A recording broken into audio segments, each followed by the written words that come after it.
Today on Nova Legends podcast, I have the voice of Maryland basketball, Chris Knoche, who's going to start his 15th or 16th year, I believe, there, Coach. Right? 26, 16th. 26, Oh, 20. 26. Oh my God, 26 year. Jeez, Yeah, time flies. it Um, sure does. Coach recently got inducted into the Washington Metro Basketball Hall of Fame. Uh, Chris, great to see you. Thanks for doing this again. Anytime, Julian. Always great. I love your work. Oh, I appreciate that. Coming from you, I mean, that means a lot. Well, let me remind folks who you are. I mean, everybody in DC knows you. You're a 76 graduate of Woodson, I believe, Coach. Is that right? Yep, correct. You were on some very balanced and solid Woodson teams back in the day where everyone was really, really good. You went to Colorado, where I believe your father was from, and you didn't play for the team, but then you came back to AU, earned a scholarship, and that's how you got your foot into AU and eventually became the head coach at AU. You'd been Actually, assistant for Eddie Tapscott, who you work with now on your podcast. uh-huh. And Eddie had a tough loss one night and said, "This is it for me." And next thing we know, Chris Knoche is the coach of Maryland. Coached there for several years, had success, developed some great players, had some big wins, and then did some media stuff. ESPN. You have your own podcast, the DC Coaches Basketball Pod, and you have Gordon, your homeboy from AU, another AU guy, American, but also a Maryland guy, of course.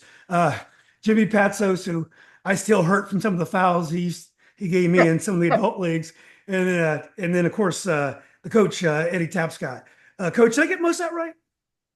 Yeah, though I did play at Colorado. I, Oh, I you did. made actually made the team as a walk-on as a freshman. And it's funny, early on, I think I was the 14th man on a 12-man team, basically. And then what happens is guys get hurt, and one guy quits the team, and the next thing you know, we start the season, and I'm the backup point guard as a walk-on. So I did play a bunch there as a freshman. Ended up tearing all the ligaments in my ankle at a game in Missouri, late January, my freshman year. So didn't play the rest of that season and sat out the next season That's right. before I found my way back to AU and Gary Williams. Yeah, if I can remember correctly, you had a nice performance in the pregame to the Capital Classic, which helped you get a little bit of exposure, I believe, if Uh-huh. memory Yep. serves you right. But Coach, first thing about the Hall of Fame, uh, your journey in the Hall of Fame kind of personifies your career. Is that you weren't a guy that averaged 50 points a game, but you did everything well. Whatever you did, you rose to the top. Very well liked. Everyone in the town knows you, likes you. It's a very interesting journey to the Hall of Fame. How would you characterize your Hall of Fame career? Well, first of all, I would probably take issue with the whole Hall of Fame notion. I honestly, Julian, I am the king of right place, right time, and I have been my whole life.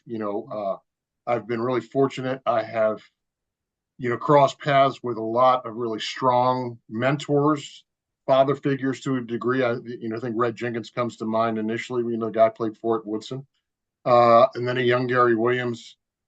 On that staff, on the first staff I ever coached with, it wasn't just Eddie Tapscott, who's one of the great guys and a very good basketball coach. Fran Dunphy was on that staff, in the 80s at AU. And, we had a remarkable time together. So I think I've been around a long time. I've crossed paths with, the right people at the right time. Honestly, I was just a college student ready to go back to Boulder, Colorado after my sophomore year. This was in August of, in between my sophomore and junior year. I happened to be playing in a pickup game at George Mason when Gary Williams walked in. He'd just been named the coach at AU a couple weeks prior, and he watched the game. And and the next thing I know, he's inviting me to campus. I go up there the next day. Again, this is 2 weeks before I'm supposed to go back to Boulder for my junior year, and he offers me a scholarship and an opportunity to play again. So you always wonder about what is the Robert Frost thing, the path not taken. And it's every once in a while you get kind of directional moments. And I've just had a handful of those show up for me. And again, right place, right time. And, very fortunate to be where I am right now. Well, my guess you would have done very well on either of those paths. You just would have found a way to scrapped your way to to some success. Did it make you feel emotional about it? Is this one of those tearful type of moments, or how did you react to it? You mean the Hall of Fame? I'm sorry, the Hall of Fame. Yeah. Yeah, no, not tearful because I had friends there. I had a bunch of friends there, and I didn't want to chump myself in front of my boys. You know, you don't want to do that. I tell you what was tearful for me, what was impactful for me is and you're a father, so you're going to understand this. I had two of my kids there, two of whom that I coached through FCYBL and through travel basketball here in Fairfax County. And I told the crowd when I said, listen, I mean, I'm not a glory days guy. I don't relive games that were played 40 years ago. It's just not who I am. I'm trying to be as forward thinking as possible. But I would give anything for one more car ride to one of their games, Mm. or one more car ride home from one of their games where we go get something to eat and talk a little bit about the game, or not talk about the game. Those are such special times. And I've had a chance. The game has allowed me. I've met presidents. I've traveled to places on this planet that I would not have been able to go to were it not for this sport and for this avocation that I have right now. But it's really the things that really make me wistful, and teary eyed, to use your expression, are really the things I think about with my own family, looking back at those instances. Yeah, it's interesting you say that because I will watch a highlight film of my son playing soccer, and I have no interest in watching a highlight film of me doing anything. So his senior year of soccer, I still think about some of the near misses they had, and again with me, they don't apply. So Coach, I see myself as a poor man's Chris Knoche. I wasn't a very good player at Robinson, never beat Woodson.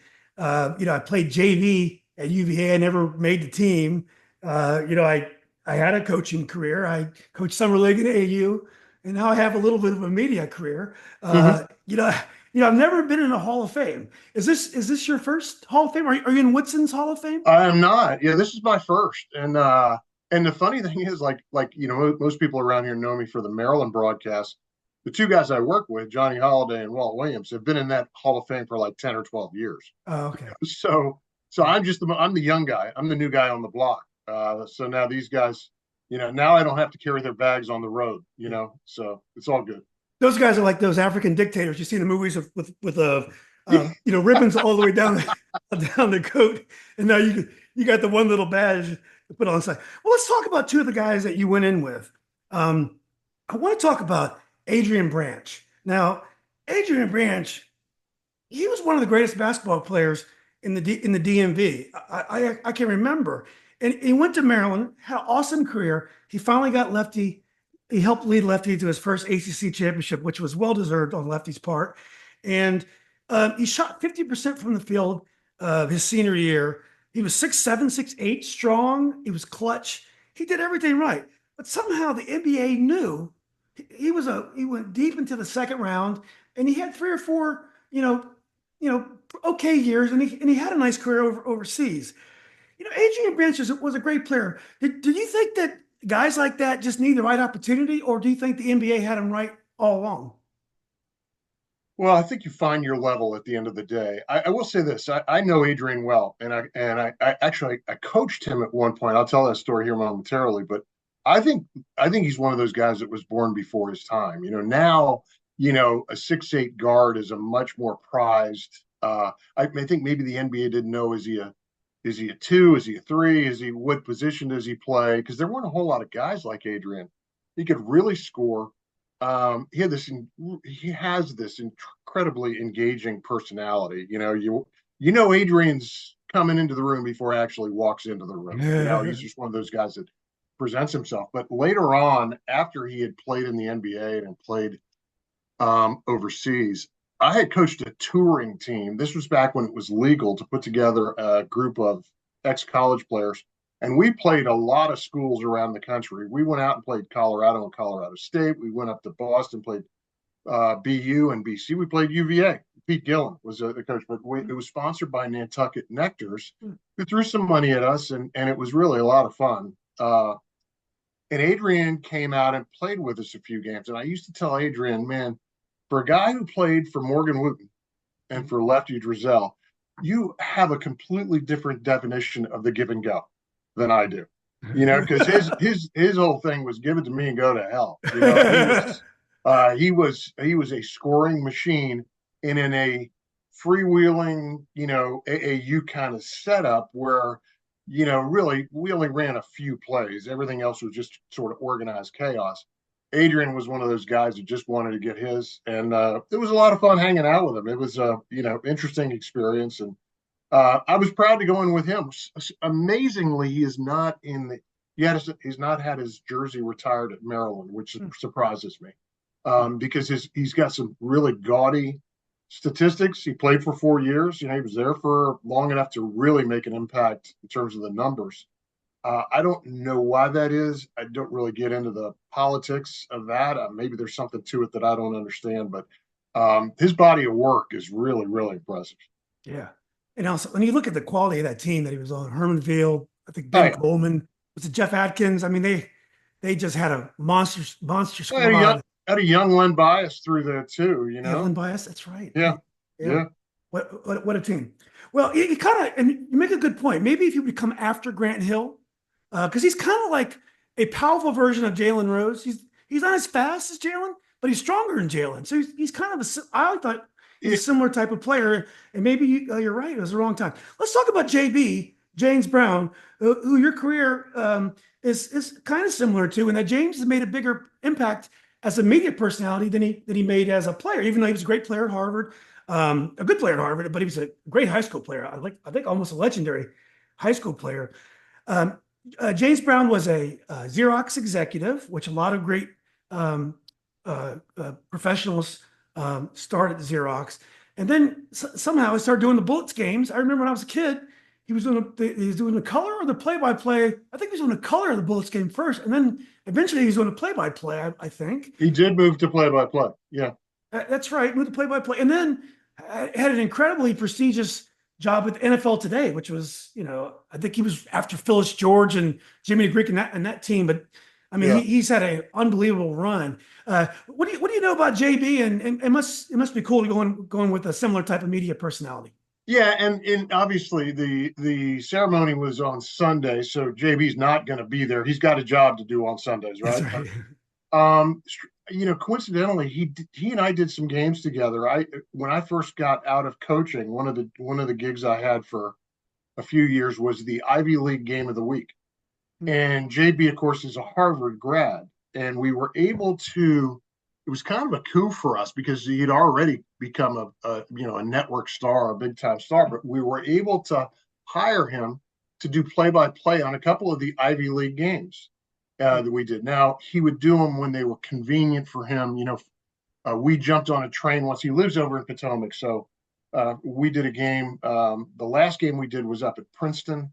And so what we did was I went and grabbed him at his house, and then we jumped on a train in Union Station, took it to Trenton, and were picked up from there, and ended up taking the train back that night. But I had a chance to do some games with him, and he's as humble as could be. His daughter was there to accept his reward, and she's as much of a sweetheart as he is, And I mean, he's a legend. I would have thought, Julian, I'm thinking when I saw the list of people.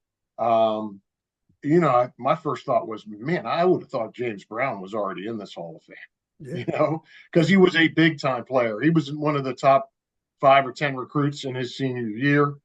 He turned down Maryland and Lefty. Maryland signed Jim O'Brien from Jeb Stuart High School, who was, Larry Bird before Larry Bird. He was so good. But the number 2 on their list was JB. And, he was at DeMatha right down the street. Right. And he decided to go to Harvard, which kind of shocked everybody. But it's worked out well for him. Yeah, poor guy had to go to Harvard. Well, talking about great players is Thurl Bailey. Another guy, he's probably been somehow underrated his whole life in that when he went to NC State, he was kind of an afterthought because Sidney Lowe and Derek Wittenberg, local players, were also going to NC State. And then he went down there and he quietly got it done. There was a lot of big names in the ACC at the time, and he was slight, but his performance in the championship run, I guess what was the game? I guess it was a Utah where he or was it UNLV that he dominated Sydney Andy Green? Green? Was it? Yep, yep. Sydney Yeah, Green. Yeah, he but was. Thurl, I was really surprised at the ceremony. I don't know whether the number was 11 or 13. He played in the NBA for either 11 or yes, he 13 did. seasons. And that, part of that, why it surprises me, I guess, and why it would surprise most people is he played almost all of that in Utah, Yeah. which is basically playing it, in witness protection programs. You just don't see him a whole lot out here. So, yeah, he definition of a late bloomer. Always seemed like a really good guy. He played for a great high school coach in here in the area, Ernie Welch, and yeah, I mean that's a big time guy, big time name. And again, you wonder, wow, he's not in there because this is Yeah. he's a DC guy through and through. Derek Wittenberg was there to accept the award for Oh, that's great. Thurl, who did not come back from Salt Lake City for the event. Okay, well, that's great. Yes, Thurl's one of these guys. He wouldn't do good in the social media world that we live in because he just wants to play, and he's apologetically amazing at what he does. So, that's great, Coach. Congratulations again. I'm real Thank you. happy for you. Well deserved. Well, let's talk about the summer of basketball. Usually you probably go on hiatus after the college season's over. I'm sure you watch the NBA, but usually there's not much going on in the summer. But this was a really incredible summer of basketball. And one of the reasons why was Caitlin Clark. She joined the NBA after losing in the NBA in the NCAA final, and I think a month or two, she's playing another full season. I don't know how she did that. It was funny. I've never watched women's pro basketball, and as you know, my sister was a really good player, played Mm-hmm. at GW, but I've never really been into. I don't even watch that much NBA basketball, so I'm more into the college game. But I watched almost all of her games in the WNBA. And then when they got fancy and put them on the NBA channel, want to make me pay, I stopped watching them. But I became a fan, and I was mesmerized by her ability to shoot long shots. But not only that, her vision and just her fierceness. She's a slightly built. She doesn't look like the physical specimen of some basketball players. But I admit she captivated me. What did you make of her run this summer and the NBA's moment in the sun, and Yeah, also well, first NCAA of all, moment you're in the not sun? alone in terms of the numbers tell you that she captivated a lot of people, and she had a lot of eyes, and she has been great for the sport. I also think, Julian, I think that in sports, uh, for the growth of leagues, particularly in the early portion, and I know the WNBA has been around a while, but the sort of adversarial relationships that develop. You think about Bird versus Magic, things like that. I know there's a lot of acrimony and a lot of yakking about Caitlin versus, Clark Angel Reese. versus Reese and things like that. The WNBA has to embrace every second of this because it brings eyes, it brings people talking about the league, about the game. And heretofore, people would not have been talking about it. So every bit of controversy that stems from whether it's Black v. White, Clark v. Reese, whatever, the WNBA benefits from it, and they need it. I think I saw the numbers where with when she doesn't play or she's not on the screen, the WNBA numbers are the WNBA numbers. And so the league needs her. And I think that the relationship, yes, and I get there's a jealousy that goes into this as well. She's making 40 million from Nike, Is that so right? that alone makes her stand out from the rest of that league. So she's going to have a target on her back. Yeah. She's a big girl. She can handle it. She's handled it her whole life. It's really impressive what she's doing. I'm just kind of curious to see where the league goes from here. They've really benefited from having her. I don't know. And on the same note, does that mean that there's a huge vacuum in women's college basketball this year because she's gone? Yeah. I mean, I don't know the answer to that. There's nobody quite like her. I know that when we were out in Iowa City last year, getting ready to play the men's team, Maryland was playing Iowa. I had read an article out there, or excuse me, it was on a message board out there, Iowa message board, where she was so big out there, Julian, she kind of sucked the life out of the men's program as well. Because there was nobody on the men's team that was nearly as incandescent as Caitlin Clark. There wasn't anybody in the men's game that was that way, period. But so there's a big vacuum, big shoes to fill in women's college basketball. I enjoy watching her. I just, kind of curious to where the next couple of years lead us with that. Yeah. Do you think the racial element will kind of tranquilize, kind of even out, or do you think it's Yeah, I think so. always going to be? I think so. Yeah. And again, these guys came in together, her and Reese, and they played against each other NCAA tournament games, championship games. It's just they're going to be tied at the hip for a long time, anyways. So at some point in time, and I know there was a period of time where Bird hated Magic or vice versa, but those things pass at some point in time. Eventually, you get to be veterans, and people will appreciate the quality of play that you bring, as opposed to the peripheral BS. Yeah. Well, let's move on to the Olympics, international basketball. The U.S. teams squeaked by, and it wasn't easy this year. And the thing that I took away from the Olympics was that we could play very well, and it'd still be a close game. It used to be the days that we lost or things didn't go well, folks were missing usually, but we had a bad day, and Yugoslavia or Russia, whoever would beat us. We had some games that we played awfully well, and we just won. That really struck me as interesting that the rest of the world can play basketball now. Well, I think it proves we are the best exporters in the world.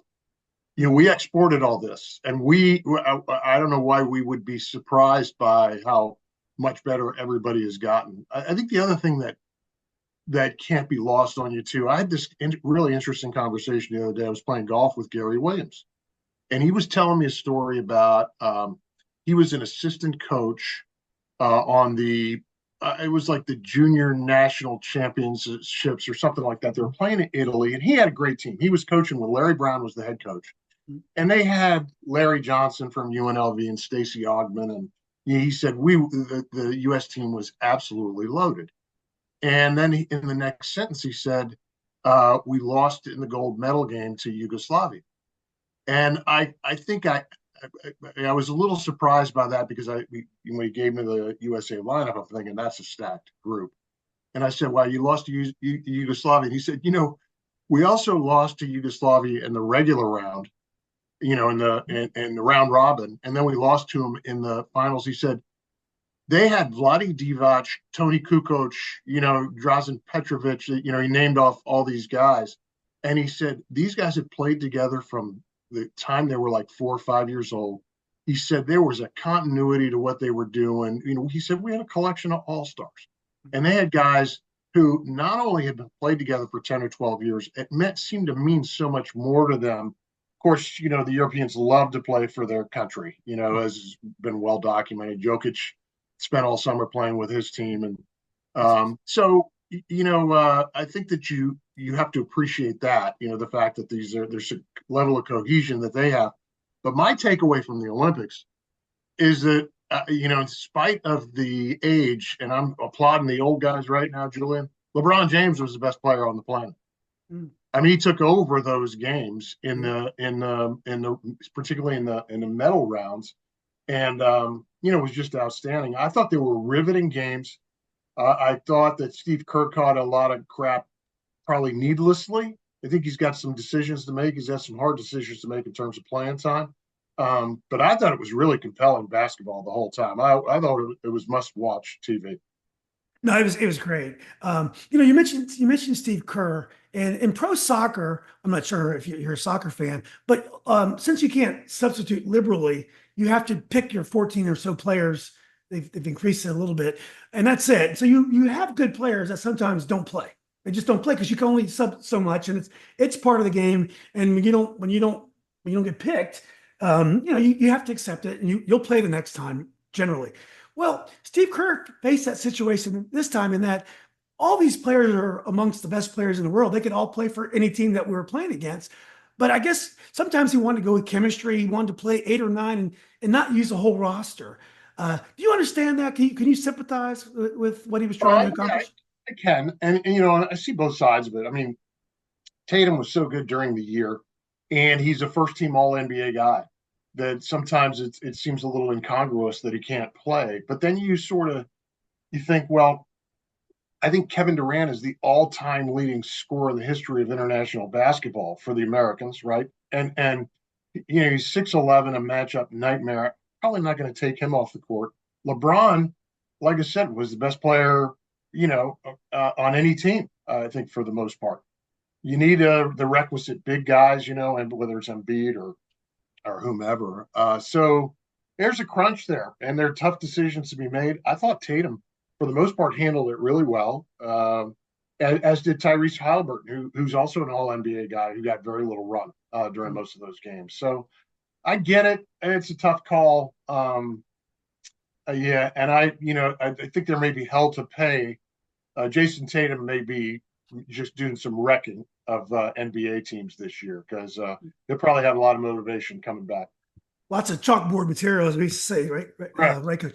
Well, you talked about USA exporting as a great exporter, but there's a lot of talk this summer that the Europeans, the rest of the world, are doing or developing players in a more efficient manner because they're doing it in academies. Yep. They're doing more practice, doing less games. They are building their talent in a very different way in America, where when me and you played, it was a pickup, and then the best players emerge. Now it's AAU. It is personal training. It's a little bit different now. But what do you make of all that? That we may have to embrace some of the elements of development around the world. Yeah, I think we do have to embrace it, and it's sort of, it shows itself in these guys who come to the NBA so ready to play. I think the number is, Julian, of the 10 guys who are all NBA first and second team last year. 6 or 7 of them were international players. Yeah. I mean, it's amazing. You should throw Shea Gilgeous, you throw him in there. Shea is Canadian, right? So he's not the traditional European, but the academy way, these guys come in with such a plethora of skills developed and, ready to plug and play. You have to respect that, right? You have to appreciate that. Now you throw in all the kids from France that seem to be invading the NBA over the last year or two, and same is true there. So you have to respect what works, and I think we have to pay attention to that for sure. Can you see in America a basketball scene where we have academies and where is not controlled by AAU and shoe companies? And do you see a seismic shift, or it's kind of hard to change past because we've been going down this road for a long time? Well, I think it's interesting the way you phrase that, because I think the only way it does happen is if shoe Goliaths sort of take that over and take the power away from, AAUs. And yet the mechanics of that are pretty daunting. You think about what it takes to set up an academy, the years, who are you hiring? It's not going to happen overnight. It's a process for sure. But I think that's probably the only way that gets done. Yeah. Well, on the same kind of similar note, college basketball is so different than when you coached, with the NIL and the portal. Now, the NIL was supposed to be a way for players to share some of the proceeds from their likeness and the jerseys, and a way for them to make some money. But it's turning out to be pretty much a pay for play type of environment, at least at the Power Four level. So it really is changing it, and the portal is doing incredible things to college basketball. One thing it's making it very hard for young players to get their start, but players are moving from school to school. There's a player on Maryland's roster this year, Jay Young, and I don't want to pick on Jay, but this is his 5th school. So he went to Grambling, Baton Rouge Community College, Central Florida, Memphis, and now he's doing a graduate year at Maryland. It is a completely different landscape than when you coach. What do you make of it now? Is this a game where you would have liked to have coached, or when you look at it now, do you think maybe you coach at a better time? Yeah, first of all, all my best players, when I think about the guys I coached at American, Daryl Franklin, Tim Fudd, Brian Gilgeous, guys like that would have been poached. Other bigger schools would have come in and paid those guys money to go elsewhere. And loyalty is one thing.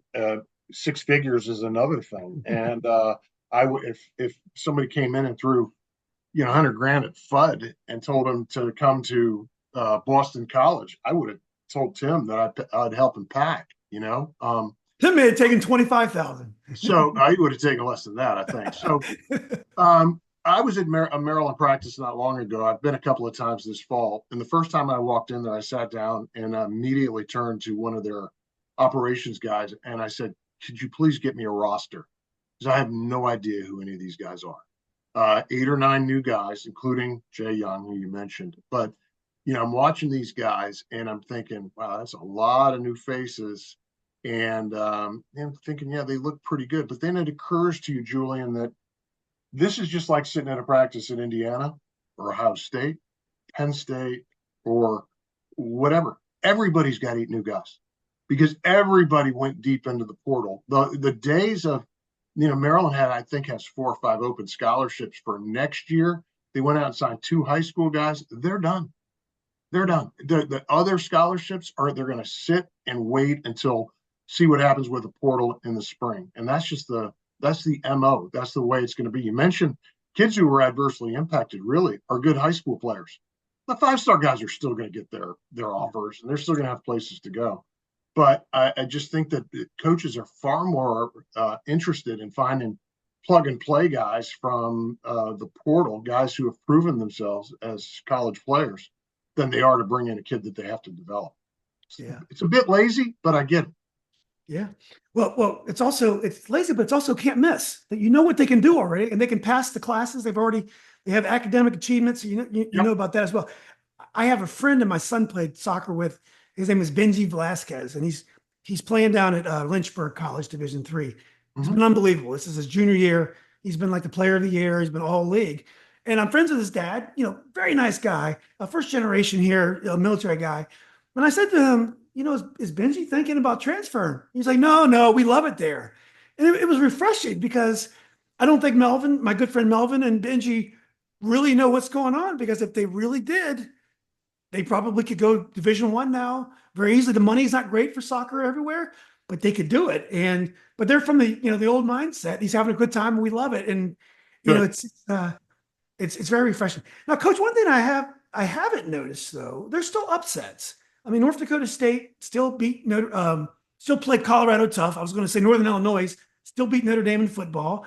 Last year in the tournament, we still had some mid-majors compete against it. So I would have thought that the gap between American and Maryland would go way up, and then American would never be able to play with Maryland again. Your 2 schools, but it seems like it's the mid-majors are still hanging in there at this point, but maybe that'll change. Well, I think it gets back to the cohesion we talked about. I think there's a greater continuity at lower and mid-major schools. The guys have played together, have been together. You get a bunch of, for lack of a better way to say it, there's a sort of a mercenary approach to D1 Power 5 schools, right? Because you're bringing in 8 gunslingers for 1 year. A lot of times it's a 1-year deal. You're playing an American where Dwayne Simpkins now has developed guys for a couple of years. They expect to be first or second in the Patriot League. Yeah, they'll be dangerous. Now, that doesn't mean they're going to be dangerous when they play at UVA or at North Carolina in a guarantee game, but it means they could be dangerous in a neutral site situation like in the NCAA tournament, which is what you're talking about, where there is no home court advantage and no guarantee check.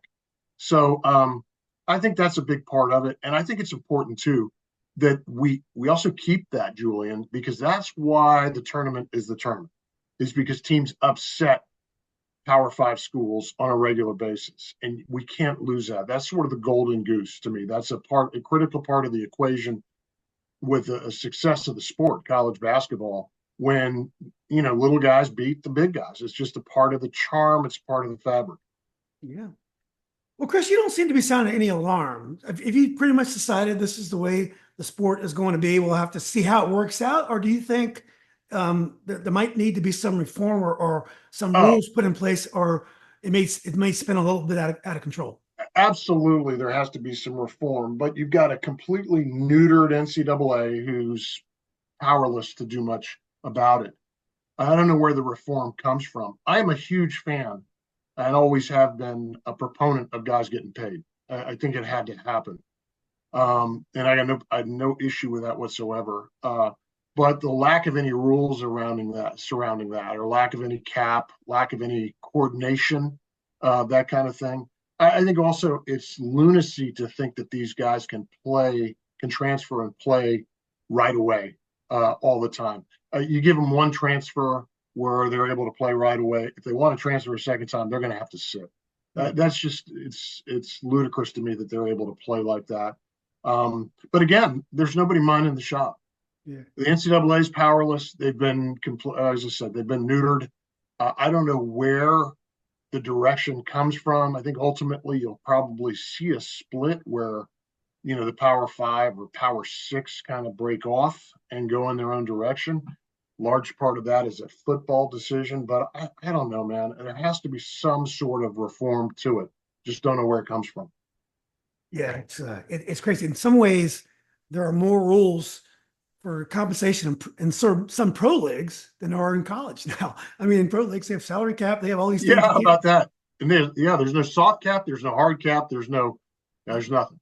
No, it's crazy when these kids are making more money than we are. But this also leads to an interesting conversation. I don't mean to take this too far afield, but to me, the best college coaching situations in the country are now for basketball are at basketball only schools where you don't have to split revenue with football teams, which will really siphon a lot of that NIL money, right? Because you have so many guys that you have to take care of on a football team. Think about schools like Creighton and Gonzaga, VCU. Some of the Big East schools too, where it is largely just basketball, basketball only. Those are the best jobs in the country now because of the dynamics surrounding NIL and the fact that you don't have to be worried about splitting athletic department revenues with a football team that just, will bleed you blind. Yeah. And I think that would also apply to UConn because their football team, I believe, is college division. So it's not the same type of competition for money you'd have at Ohio State or in before. I did want to ask you about Coach Hurley. So, I mean, you're a basketball guy through and through him. And I've never coached at a very high level, but when I watch UConn play, I have no idea what they're doing on offense. I can't tell. It seems to be this well-oiled machine. The ball, the passes, the picks are coming everywhere. I have no idea what's going on. He seems to be kind of like on his own now, like ahead of the crowd now. Is that just me jumping on a bandwagon, or you think Hurley's onto something? I think obviously he's in this point in time because of what they've done. He's a Hall of Fame coach, right? Because won, multiple national championships. I mean, he's a great coach. The thing that always impressed me about them is, I'd love to go see a practice because they pass the ball so well and they get the ball out of their hands. Nobody's pounding it at all. It's ball gets swung, it gets pitched ahead, it gets shared in a big way. And that to me is something special. They're always going to play because he's the way he is. His teams will always play with a certain amount of intensity because he's that way. He's a bit of a lunatic himself. Now he's been very, very honest about dealing with some of his demons, and some of his, the mental health issues that he's had to address over the years, and good for him. He needed to, but you can never fault, how hard his teams play. I just like, and I never really stopped to really map out what they were doing offensively. I would just tell you that they move the ball better than any other team in Division I basketball. And that's clearly as a result of the way you practice. That just doesn't happen when you come out at game time. Yeah. Can you imagine trying to prepare for that team? I just can't. Yeah, it's tough. And besides that, they're talented. He's got some guys. Yeah, he does. And he knows how to use his size. Some coaches these days don't know how to use their size. Yeah. He knows how to use his big guys now. And some, well, no, you know what? The sort of the really good big men are sort of have gone the way of the dinosaur. You just don't see him that much anymore. And the guy he had this year, he really developed. Great shot blocker. became a lottery pick. So yeah, you just, when you got it, when you see a big man who's that developed and that skilled, it really makes him pop a little bit. Impressive. Yeah. Well, Coach, about Maryland, we've had some time to think about it. I was devastated when Maryland left the ACC. I'm a UVA guy, but I grew up with all those great matchups. Bones McKinney was a commentator. We talked about that Maryland team, and Yeah. when they played UVA and Ralph Sampson, those incredible matchups. There was nothing better than ACC basketball that we grew up on. So when Maryland left, it was devastating. But it looks like now financially it was a great move. With all this time to digest it, what are your thoughts now? Was it a great move, 100%, or do you still think either way Maryland would have been fine? Well, I think they would have been fine either way. I've enjoyed the Big Ten, and I'll tell you why, Julian. I mean, people romanticize, the Maryland Duke games and the Maryland Carolina games and things like that, and Maryland Virginia, of course. But and those were all great when there were 8 teams and you played a balanced schedule, home and home, so you knew who you were going to play. But then when the NCAA expanded and threw in Virginia Tech, Boston College, and Miami, and you had an unbalanced schedule, really, we were in a position where we would see Duke at home once every 3 years, Carolina at home once every 4 years, or what have you. And so that took a little bit of the luster off of expansion, took a little bit of the luster off of the ACC for me. But beyond that, for every cool game at down in Durham or at the Dean Dome, and those are spectacular places, there was also a Tuesday night at Clemson or a Thursday night at Florida State. And Florida State, where you get 2,500 people in a 9,000 seat arena, and in the Big Ten, it doesn't matter who you play or how good they are. Every game is because you're in college towns. First game we ever played in the Big Ten, we were playing at Illinois. It was 12 below zero, Wow. and the place was completely sold out. Wild nuts. And the Illinois team was just okay at the time. Nebraska, which has kind of been at the bottom of the league for a number of years, every game is a sellout. Brilliant new arena, PNC Bank Arena, just gleaming, and it's just a great place to play, to hang out. Madison, Wisconsin. I mean, there's some really great college towns, and the game means a lot whenever we're there, whenever anybody's there. Every time, every game is a big time deal. Yeah. Do you worry about conferences? I mean, Big Ten's got Rutgers, and I just found that out recently. And then the ACC is just crazy. We got 10 teams from the Pac-10 coming in, and who knows where this is going. Do you worry about conferences? Yeah, and we spend our Christmas, excuse me, our New Year's this year. We're on the Washington and Oregon swing. So we've added Washington, Oregon, UCLA, and USC this year. We go out to Washington and Oregon that first week of January. That's not where I really wanted to spend my New Year's, Yeah. but I will go for sure. And it's just a part of the landscape. I don't know how much longer I'm going to be doing this, but for the time that I am doing it, I'm going to enjoy. I'll enjoy it. Getting to college towns. I haven't been to Eugene, Oregon. I've not been on USC's campus. I've been to UCLA plenty of times and Washington plenty of times. But it's just a part of the landscape. And my phone doesn't ring when these decisions are being made. So I'm on the ride along program. Yeah, that's right. Well, let's talk quickly about Maryland this year. Last year, Coach Kevin Willard's second year, I believe, it was a disappointment. The first year they won a game in the NCAA tournament. Last year, they went out in the conference tournament. But like you were saying earlier, with the NIL, you can shuffle the deck and you can reinvent yourself quickly. Do you like their chances this year? Have you looked at what they have and can they improve off last year's team? Yeah, the thing that crushed them last year was they couldn't shoot it. They were like 347th out of 365 Division One teams from the 3-point line. So what do you do in the NIL world? You go shopping. You go into aisle 3 and say, where are you? Ask the clerk, where are all your shooters? So you go pick out 2 or 3 shooters. You pick out guys who can, you can plug and play. They also had the good fortune of signing a 6'10" freshman who's a 5-star guy who hopefully sticks around for more than just a year. Um, so they went out and got the pieces they need. Now it's sort of how you develop them and the cohesion that you can find when you can find it. I've enjoyed watching them practice. They've got a lot of answers. They've got a lot of balance, and they've got, I think, the depth that you need. But there's so many new guys. We'll just have to see what everybody else has. And I think that, Julian, true story. So the other day we were picking. I have a ballot for the preseason All Big Ten team.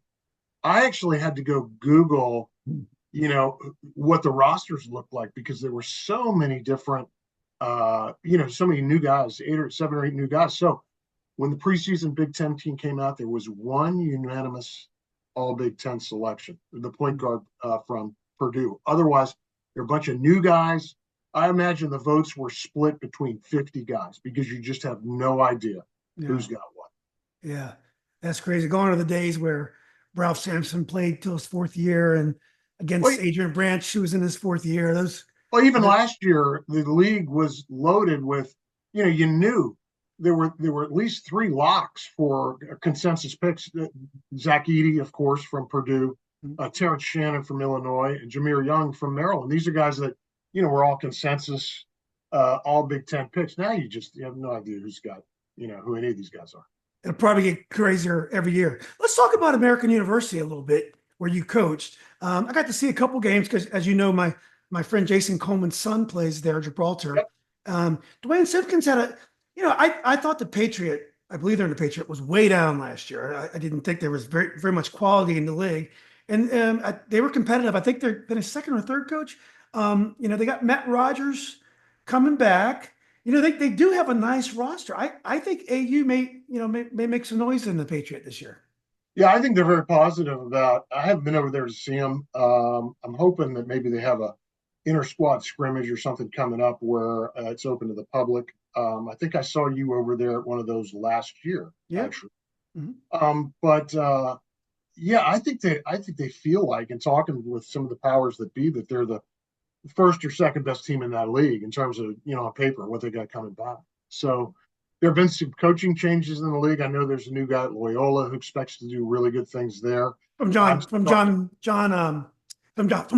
the Hopkins coach. Yeah, the guy, right, from Hopkins. Now, I'm surprised. I'm only surprised when Loyola's not good because they've got some guys. Baltimore's got a lot of good basketball up there, so should be able to find some guys up there. So I expect them to be really, really good for sure.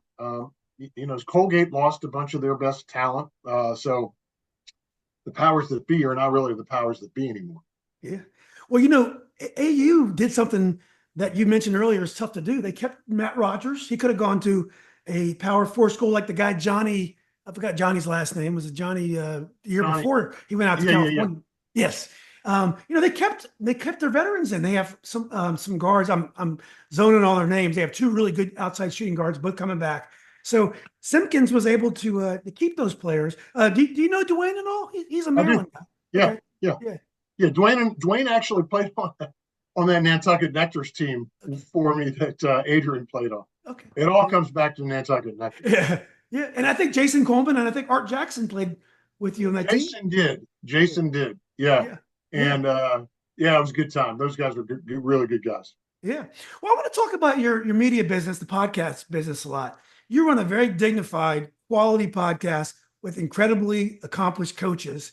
And I mentioned them earlier. It's funny how the business is changing.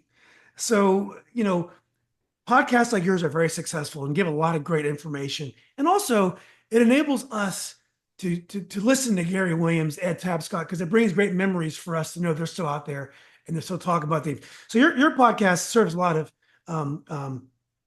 different services. Now the media's guys like Gilbert Arenas are getting on a podcast and talking about anything. Sometimes they don't even make sense, even though Gilbert's a smart guy. Stephen A. Smith, it's not a podcast, but he's a know-it-all. And then you got Shannon Sharp, who is talking about absolutely anything. You got McAfee on ESPN, who wears muscle shirts, and I guess he was a punter, but he seems out there. The athletes in the media business is really going a strange direction now, wouldn't you say? Yeah, and I can't speak to, those places, those pods all have a place, I suppose, and I know they all do really well.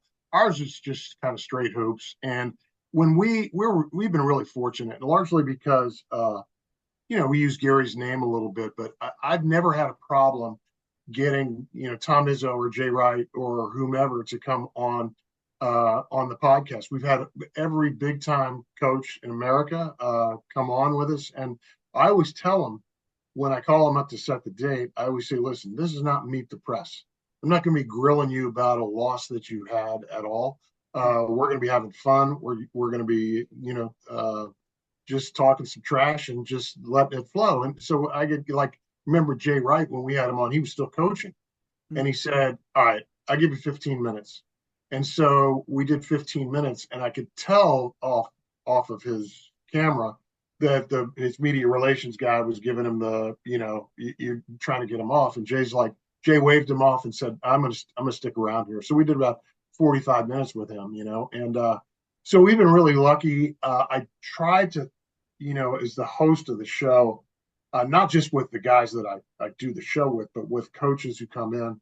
I try to ask them things that are a little bit outside the box, maybe, of what they, because anybody could ask them about their philosophy in attacking a 2-3 zone.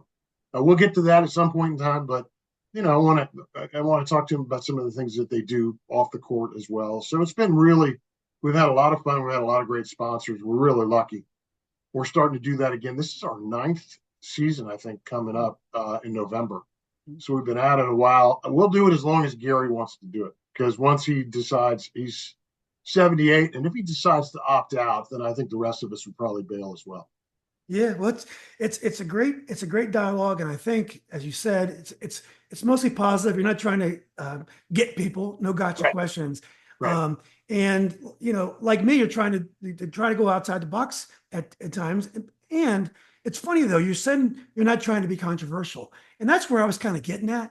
I feel like controversy sells, and to me, I'm more interested in interesting information, people's opinions of things maybe they haven't been asked about. I'm not really interested in making front page news or a controversy, but it's a business now where it's all about creating controversy. And Yeah, I get it. I yeah, get it. yeah, and I appreciate I appreciate what you guys do. Well, look, let's finish with the Redskins now. We've learned living in DC not to be too optimistic about these things, because we just usually don't go well. It's been, I think, what, 25, 30 years since we really had a couple year run of good results. But this team has been pretty amazing out the block. I mean, they haven't punted the ball in three games. The quarterback is, I think, 80% completion average in his first year. Supposed to be a learning curve for a quarterback to come into the NFL. Daniel Snyder's gone, so you feel like maybe the good karma might be headed our way. And it's a joy to be a Washingtonian when the Commanders are playing well, because it just makes the whole city feel good. But what are your thoughts? Are you feeling like me, and that you're a little bit afraid Yeah. to get you? First of all, you're grandfathered in, Julian. You can use the term Redskins. Okay. Okay. A little, Um, yeah. yeah, it's unbelievable. And back to the whole notion about not punting. The irony of that is that Tressway, the punter, has been the best player on the team the last 3 or 4 years because he punted so much, Yeah. and so it's great to see him, on the bench with a jacket over him. Yeah, I mean, they won out in the draft. Jaden Daniels has been everything they hoped he could be at a young age. Uh, Also, a great argument for staying in school for 4 years. He looks like a guy. He's got the polish of a guy who's played a lot of football, right, and seen a lot of situations. Um, it's been remarkable, and I do think that karma is a part of it. My kids, who are now, they're all professionals, they curse me for making them Washington football fans, because they've never seen a winning, they haven't seen much in the way of success. Now the worm has turned a little bit, and they're all fired up about what they're seeing, which also makes me fired up about it as well. So I've enjoyed it. They're not just winning. I think they're really entertaining, which is another part of the equation as well. I want my team to be out there having fun, throwing it around a little bit. Yeah. exactly right. Yep. And Coach, it's funny. On the other hand, you figured when Ted Leonsis took over the Wizards that their fortunes would change. And last year was brutal. I went to one game. We had a 20-point lead in the first half. We ended up losing by 30. Um, it was a rough season last year. I know we got some great prospects. We're going heavy on the European card. I don't know how close you're able to follow the NBA, but what do you think? Do you think we can be optimistic that the Wizards will improve? I guess they can't get worse. Yeah, and I'm a big NBA guy. They might be worse this year than they were last year, and I think that there's some reasons for that. And I saw a quote from one of their like associate GM that they're not even done with the process of tearing it down just yet. Wow. So I think if you read between the lines, it might be one of those things where you use a guy like Kuzma as some trade bait, in the middle of this year or towards the deadline, and even Jordan Poole if he starts to become Jordan Poole again. I just think they're in the process of completely gutting that thing. I think a lot of it too, if they're fortunate enough to get the number one pick and Cooper Flag happens to be available for them, um, basketball is one of those things. Two or three guys will change your fortunes pretty quickly, Mhm. and maybe that happens for them. But they've got a long way to go from where they're at right now, man. Wow. I didn't realize that this year could be worse than that.